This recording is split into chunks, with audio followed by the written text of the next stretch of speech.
I'm excited to bring another message from the book of Nehemiah today, so I invite you to turn to the book of Nehemiah. It's Ezra, and then Nehemiah, and then Esther, so Nehemiah is sandwiched in there. But like I said last time, chronologically it comes much later. It would come around or after the book of Malachi in the Old Testament. In the last sermon, which was the first one from this little series that I'm doing as a study of the book of Nehemiah, I did an overview of the conditions that brought about the situation that we find Nehemiah in chapter 1. The city of Jerusalem had now lain in ruins for 140 years. There had been some exiles that had returned during that time, especially in the last 100 years, that were living in and around Jerusalem. And yet the walls were still broken down. It was not a safe place to live. Last time we were introduced to Nehemiah, the king's cupbearer and his confidant, maybe a little bit like the U.S. President-elect's new chief of staff, a person who would have the king's ear. That was Nehemiah's place there in Susan, the summer palace of King Artaxerxes. He was a Hebrew slave. He was not a priest, he was not a prophet, and he was certainly not a builder. But he was a man who carried the burden of God in his own heart, and this burden was thinking about the shameful situation that his people were in, living in the city that was not what God had intended for it to be. And I finished the last message by looking at some comparisons, comparing Nehemiah to Christ. There's so many lessons that we can learn from Nehemiah as a type, as a forerunner of Christ. And when we think of Nehemiah leaving his home, his comfortable place, and coming to a broken and desolate place, I think of Jesus Christ doing the same. Otherwise, this is just a story. It would have some historical merit, and we could learn some good lessons about life and about leadership from the book of Nehemiah. But when we think about Christ and what Christ wants to do and what Christ is doing and what Christ will do, then we can learn some lessons from Nehemiah that are relevant to us today. I'm going to read today. Our scope of the text is beginning in chapter 2. I'm going to begin reading in verse 11. I'm going to allow you to sit for most of the time. I'll ask you to stand for one or two verses. Nehemiah 2, verse 11. So I came to Jerusalem and was there 3 days. Then I arose in the night, I and a few men with me. I told no one what my God had put in my heart to do at Jerusalem, nor was there any animal with me except the one on which I rode. And I went out by night through the valley gate to the serpent well and the refuse gate, and viewed the walls of Jerusalem, which were broken down, and its gates which were burned with fire. Then I went on to the fountain gate and to the king's pool, but there was no room for the animal under me to pass. So I went up in the night by the valley and viewed the wall, and then I turned back and entered by the valley gate, and so returned. And the officials did not know where I had gone or what I had done. I had not yet told the Jews, the priests, the nobles, the officials, or the others who did the work. Now I'd like for you to stand.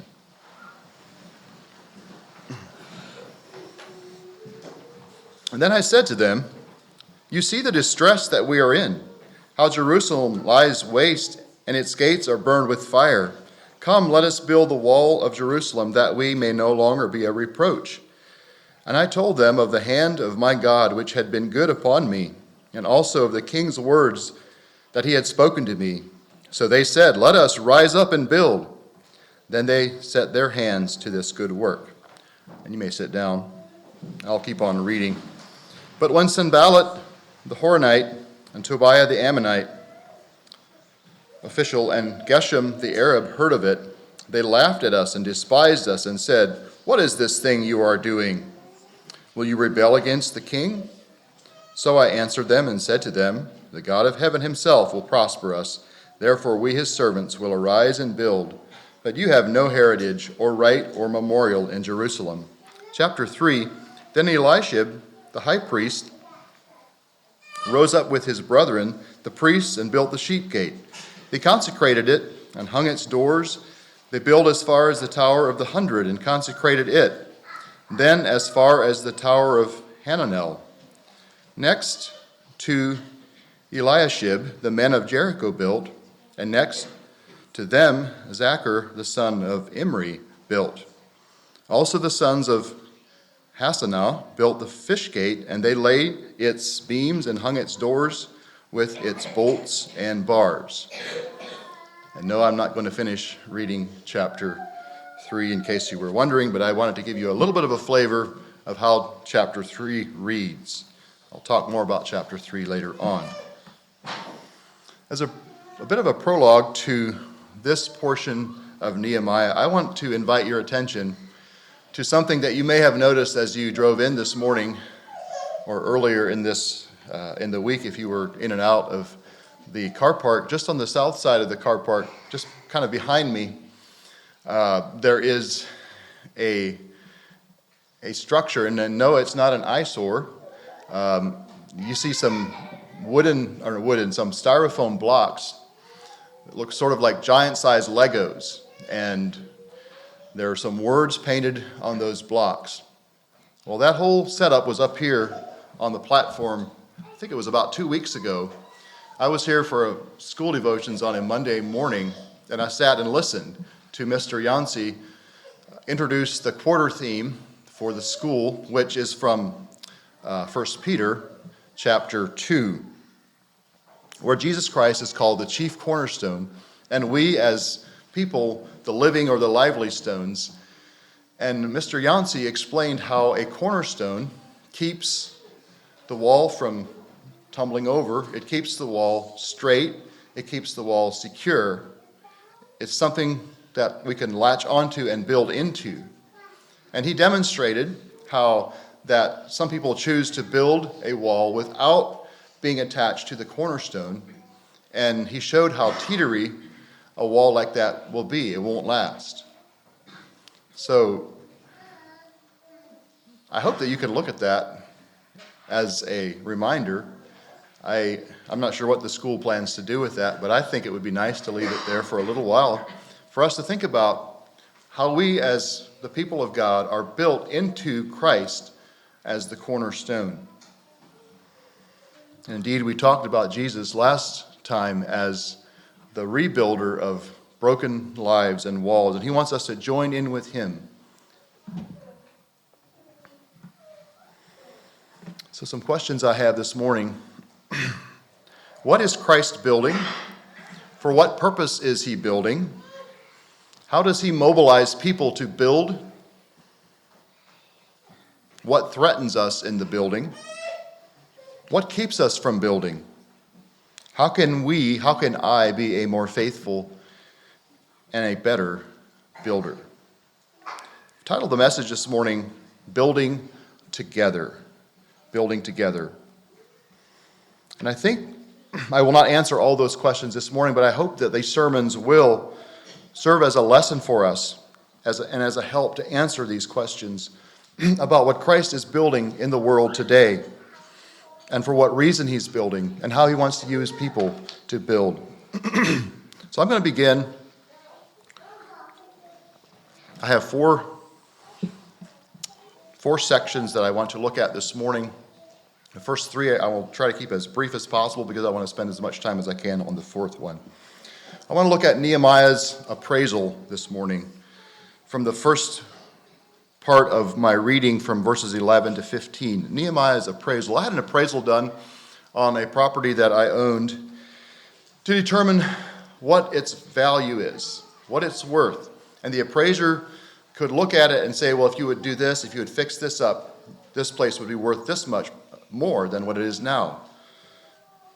Nehemiah was going to go to Jerusalem, and he made that trip to appraise the situation, to see for himself what his brother had told him, if it was true or not. And so he came. Now, there's some guesswork as to the exact size and scope of the actual outline of the old city of Jerusalem. I had in mind that Jerusalem is maybe a four-square, sort of a square city with nicely defined walls, or maybe it's rectangular. But actually, if you think of a keyhole, a large, giant-sized keyhole, the north being kind of big and then comes down rather oblong and something like this, and then wide at the top. The walls, it's estimated, were anywhere from 1.5 miles to 2 miles in circumference, and I think that would be about 2.5 to 4 kilometers in circumference, so fairly sizable. We read in chapter 3 that there were 10 named gates. I want to talk about one of those gates later on.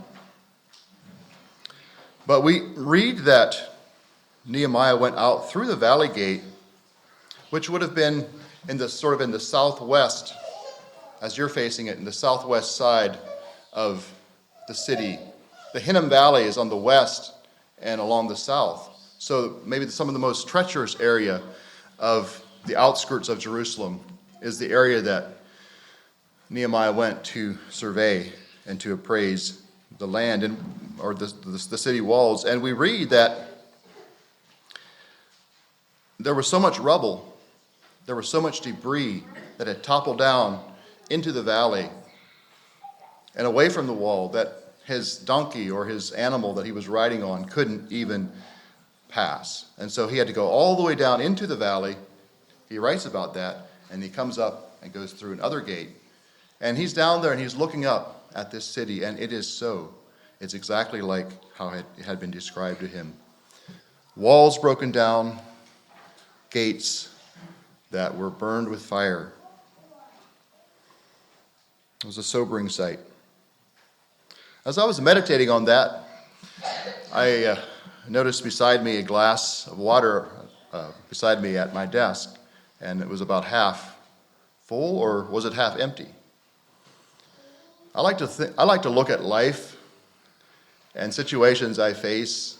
I think maybe I'm an optimist. I like to look at things. The glass is half full. It's not half empty. And I was thinking about that and thinking about Nehemiah. Nehemiah, wouldn't you have at least noticed that the temple has been rebuilt? That had been done a decade or so before. The people are living relatively normal lives. They're kind of functioning. Isn't it okay? Can't we at least see the good things? But Nehemiah sees the needs. And sometimes we can gloss over our needs or the needs around us and think, well, it's not too bad. Life is going pretty well. Church life is going pretty well. Family life is going well. My personal life, yeah, there's some things that we need to work on, but overall it's going fairly well. Sometimes we need a touch of reality and to be honest. And I appreciate that about Nehemiah, that he said it for what it was. He saw it for what it was. Then I think of the Holy Spirit. When the Holy Spirit surveys our lives, collectively and individually, as he goes through our hearts, what does he see? And as he reveals that to us, what do we do about it? And then I thought of Jesus. When he looked at the sin-cursed earth, the people in it, what did he think? What did he do? He saw that we have a need. And just like Nehemiah didn't turn around and go back and say, I'm heading back to Shushan. I'm out of here. it is like it is. I can't help them. Jesus committed himself. The Bible says his face was like a flint. He was committed to following through with helping us. And Nehemiah is a type of that. He still came. Just for me, he still came. He knew all that he would endure, and yet he still came.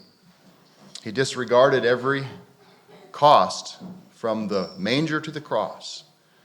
He still came. So yes, reality. This is the situation. That was his appraisal. But the purpose of his coming was not changed. Now, Nehemiah, when he went back into the city. He had only seen about 20%, the best I can tell, of the entire city walls. He'd only appraised about 20%, but that was enough for him to say, look, we're going to be here to help. He had a settled purpose. I'd like to think of Nehemiah's appeal next. We find that in verses 17 and 18. I am amazed at how convincing Nehemiah was. Those verses that I had you stand while I read them are just incredible verses. So here was a city that had been in ruins for years. And people were okay with that. People were living for generations like that. So Nehemiah comes in, and I kind of think it's the next morning after his nighttime visit that he addresses the people. How did he do it? I don't know. Did he stand on a pile of rubble and tell people to come? He wants to give them a message. I don't know how he got people together. But the urgency of the matter, I think, was at hand, and he made an appeal to the people. And his appeal had three parts to it that I'd like for us to notice. One is he talked about their distress and their reproach. But he offered to them in his appeal that there's hope. He offered them hope for their shameful past. He said, we're a reproach. We have been shamed for who we are and our condition. Some of us have lived like this for 3 generations, as long as we can remember. But he says, it doesn't need to be this way. We have a choice. We can do something about it. There's hope. And we should never doubt this, that Christ will free us from the shame of our past. And all of us can think of our past, and there's situations that are shameful. And sometimes that shame is something that we deserve, and other times it's a shame that has been heaped on us undeservedly by other people.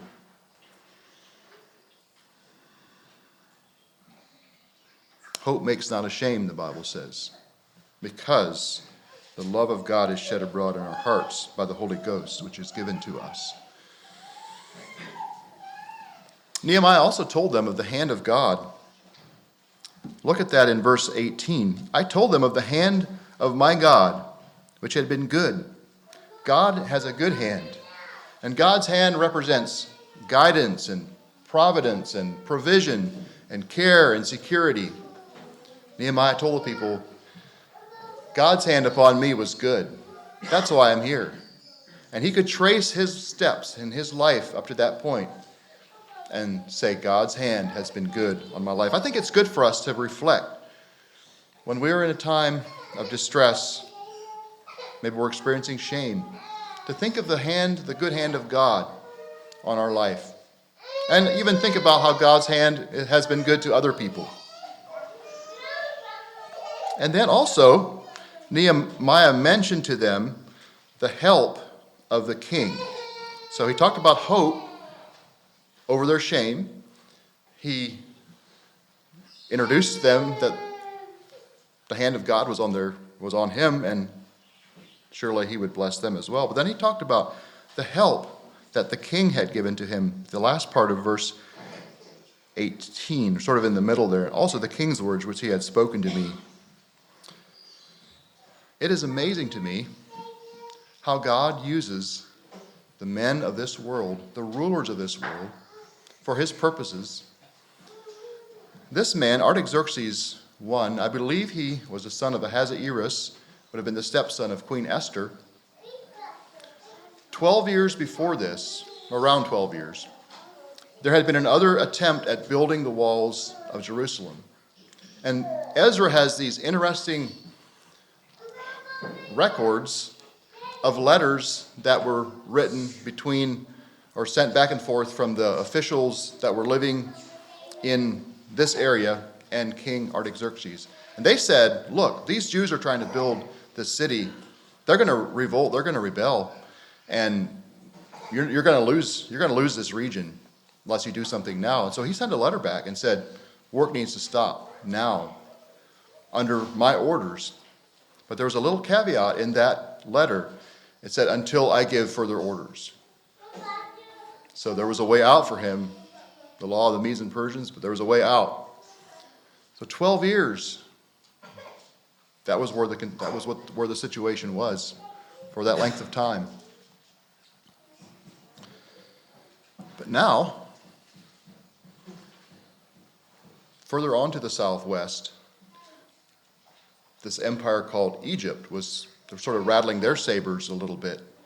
And I suppose King Artaxerxes could have thought, well, I need some more security, some more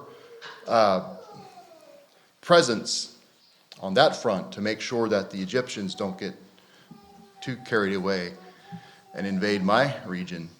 But that was all in God's plan, all in God's hand, all in God's work. And I had to think as I studied this of different times throughout history where God used the kingdoms of this world and their decisions, and they weren't even aware of it, to bring about his purposes. I think of what is known as Pax Romana.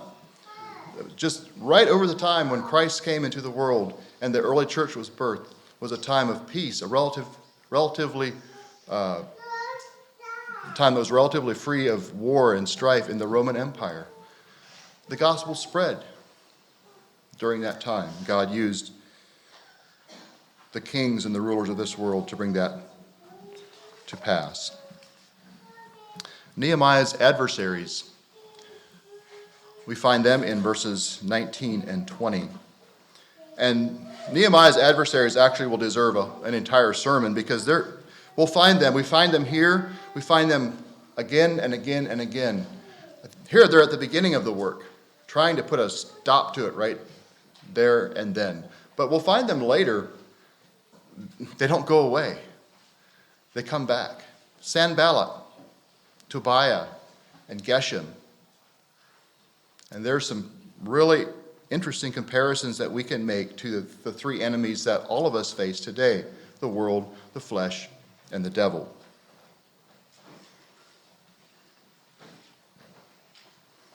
But I will go now to the fourth thing that I want to spend a little bit more time on, and that is from chapter 3. And I just read a little bit from chapter 3, but I have found chapter 3 to be very interesting. It went from just a dry piece of black and white text that here's another list in the Old Testament kind of thing to this is incredible. And I read it and reread it, listened to it over the last few weeks. I call this section Nehemiah's apprentices. Apprentice is someone who works for a skilled craftsman, often for low pay or no pay, in order to learn a trade. I worked as an apprentice for a block and brick mason as a teenager, and I ended up working for him for about 10 years. The first time I held a trowel in my hand, it felt very awkward. But he showed me how to use a trowel. And within a few years, I was helping other people learn how to use a trowel. And he told me that if you learn this trade, you learn from me, learn this trade well, you can go anywhere in the world and you can lay blocks and bricks. At that point in time, I never thought that I'd be coming to Ireland where, well, there's a lot of blocks and bricks being laid. Now, I haven't laid very many of them since I'm here, but I could. Well, Nehemiah was not a skilled craftsman. He was a cupbearer. But I believe God's Spirit, God's blessing, God's prosperity was placed upon Nehemiah in this work. God had called him to direct and to motivate this project. It was not the work of Nehemiah only, though. It was the work of many. And that's why I call it Nehemiah's apprentices. As I have thought about this chapter 3, I have come to the conclusion that this is a picture of a dynamic scene of how Christ is building his church. I find it really interesting that Nehemiah kept record of all the people, well, at least the leaders of the people that worked on this project around the city. And he counted them it would be a counterclockwise way. They're listed in order counterclockwise from the sections on which they worked.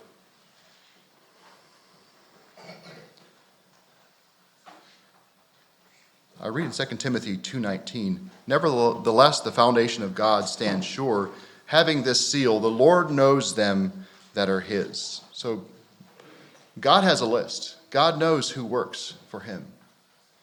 And I find it fascinating that here is this list, and there's some clues and some lessons that we can learn from some of these people. I picked out 3.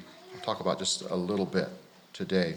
But how did Nehemiah keep this list straight? How did he know? And he just wrote these names down. Did he memorize them? I sort of imagined that Nehemiah was the foreman, the man that went around every morning, walked around or rode his donkey around the walls and said, "Look, wow, Shalom, your daughters are working with you. Wow, you're doing a good job and your daughters are doing great work. Melchijah, you're building the refuse gate. Thank you for being willing to humble yourself and do that job. You're doing a good job. Palau, I am really glad that someone is not afraid of heights because you're building the King's Tower. Good job." I think Nehemiah was the man that encouraged his people, and he knew who they were. Christ knows those who are his. So 3 little snapshots of the 40-plus people that are mentioned in chapter 3. The first one is, in verse 1, I read about Elisha. I call him the priestly builder. It may have seemed a little unusual for people to see their leader, their spiritual leaders, with a trowel and a hammer in their hands. Although I learned that the priests served 2 weeks out of the year, so they probably did other jobs and had other responsibilities. They may have worked with their hands at other times. But it's quite amazing for me to think of the leaders, and they're mentioned first, being the examples. And so for any of us who are in leadership of any kind, in the home, in an organization, in church, if we have a responsibility of leading, to lead by example we just can't put too high a premium on that. I worked for a man one time who told me that I will never, and he was an employer, he said, I will never ask my employees to do something that I feel would be too demeaning for me to do. He said, I want to work alongside my men. But there's something else about Elisha and his brothers, the priests, building this sheep gate and consecrating it. This is the place where the animals came in that we heard about last week in the message to be sacrificed. So very first and foremost, what we're building as a people of God is not some kind of a secular club, some kind of an organization where it's a well-oiled machine and everyone's happy. No, we're building something today, and we're engaged in the kingdom of God, making something beautiful that God is well pleased with. Our work is our worship. We're building the church. So the priestly builder. Then I was intrigued about the man Hanani in verse 8, and I called him the perfumer builder. He's called a perfumer here. I think other translations, the King James might say an apothecary. A man who made fragrances and ointments and incenses and perfumes for a living. And I think probably some of that was done for the temple, for temple worship. But I suppose that he also had a business where he sold these things to other individuals as well. The point I want to make is that he was not a stonemason. He was not a carpenter. And here is a project that is heavy work. It's backbreaking. It requires people to dig out stones, to carry buckets of mortar, to build scaffolding, to lift heavy gates into place. A man who makes perfume, mentioned in the Bible as someone who built a section of the wall. And he's not the only one. Merchants, goldsmiths, priests, gatekeepers. In fact, it doesn't mention anyone who was an experienced mason. And archaeologists now, the current walls of Jerusalem, the city of Jerusalem is above the level of where this city, by and large, this is now under street level. But some of it's been excavated. And they discovered where the wall was rebuilt by Nehemiah and his apprentices. The workmanship wasn't that great. I mean, they could tell that it was built by inexperienced people. But the idea wasn't to have something beautiful necessarily, but to have something that's secure. And, anyone can lay stone and block and brick and make it work, even if it doesn't look the best. Right, Justin? My deeper point is, sometimes we're called to do things. It's just not me. I'm not skilled at that. Someone else can do it better. Why don't I do this? And no, when we're asked to do something, when we see the work ahead in front of us that needs to be done, and we have a calling and a burden, let's do it.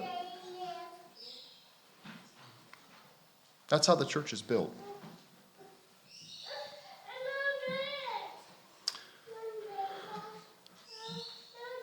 And then I want to talk about another man in verse 20, Barak. Verse 20, after him Barak the son of Zabbai carefully repaired the other section. Okay? I think the King James says he earnestly repaired the other section. I'm not sure what your other Bible translations would say. But this word carefully or earnestly is most often used in the Old Testament to refer to something that's kindled, that has fire. There's a flame there.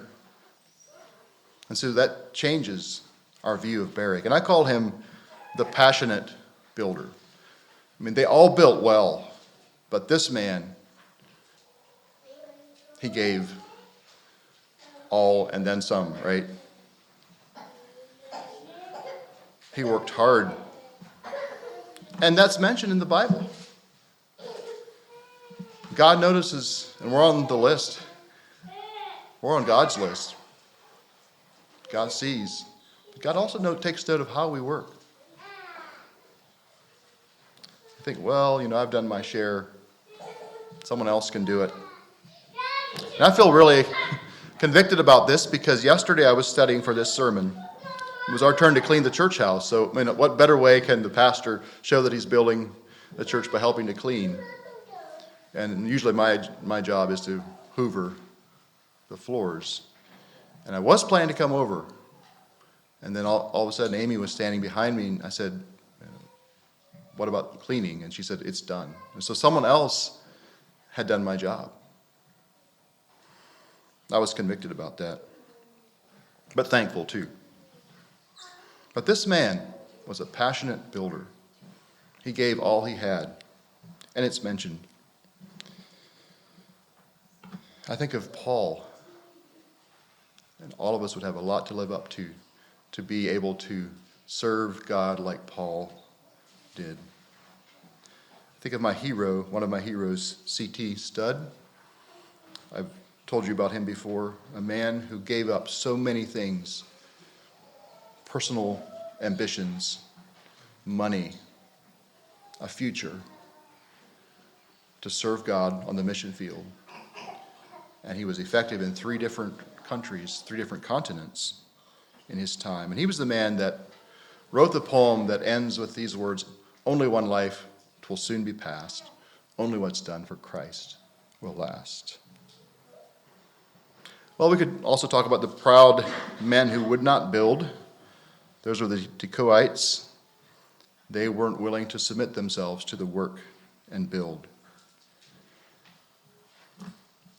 But I'm thankful for this list of people, men and women, who were faithful and built. Just a few final observations. Each group of people had their own duty and responsibilities, and not everyone who worked is mentioned. Their group leaders are mentioned. They were responsible to work together, but they were rebuilding a wall together. One wall as many groups. 40-some groups. So here we have household groups. We have Sunday school teacher groups. We have Carmel Wilderness groups. We have school groups. We have youth groups. But we're all building together. Let's not forget that. Each group needed to cooperate with at least 2 other groups, the people that they were next to on either end. Just look around at the people near you right now, or think about them anyway if you don't look at them. Think about what they're doing in this building project that we're engaged in. And as you consider them in the next days, appreciate what they're doing, let them know, and pray for them.